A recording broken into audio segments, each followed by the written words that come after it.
The Council of Governors has decried the high number of health professionals leaving county public hospitals, terming it brain drain and saying it is leaving Kenyans exposed. COG Health Committee Chairperson and Tharaka Nithi Governor Muthomi Njuki is calling for a review of policies that cause health workers immigration, saying the number of doctors in the country is too low to handle the 50 million Kenyans. Martin Munene reports.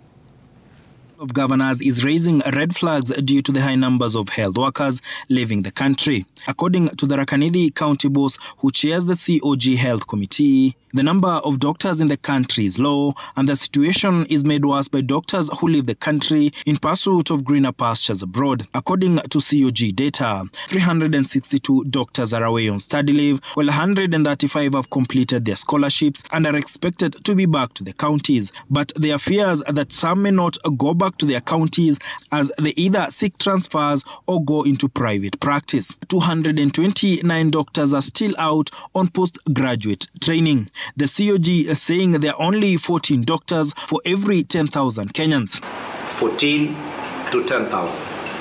So even when we talk about exporting health workers, it is a paradox because we are giving away the cream de la cream. Speaking at a conference dubbed Developing a Healthcare Workforce for Africa, Njoki noted that Kenya is at a loss as taxpayers' money spent training medics is lost as the doctors leave the country. We spend as African countries a lot of money in training our health workers, and we are giving them out for free to Western world. At the ignorance of assuming that they need jobs because they're jobless, yet our health facilities have a shortage. However, a paradox exists in the country. Despite sending nurses abroad, the country is unable to employ the huge numbers of nurses that are completing colleges every year.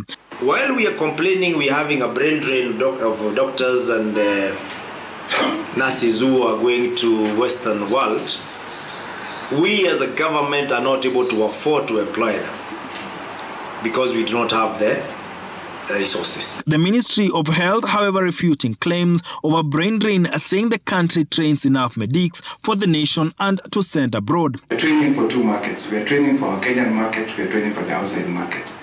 But we don't want to overtrain what cannot be absorbed. So let's train what we really do need. Stakeholders at the conference also recommended a special incentive to encourage more medics serve in the rural facilities. Training and preparation and reskilling, upskilling of young Africans to be relevant to healthcare is connected to their work experience and to employment. I think when we train doctors, a majority of them become urban doctors. Rarely do they go to the rural areas, and there is a challenge of telling them, please go and work in the rural areas. That becomes a problem. Martin Munene, Citizen TV.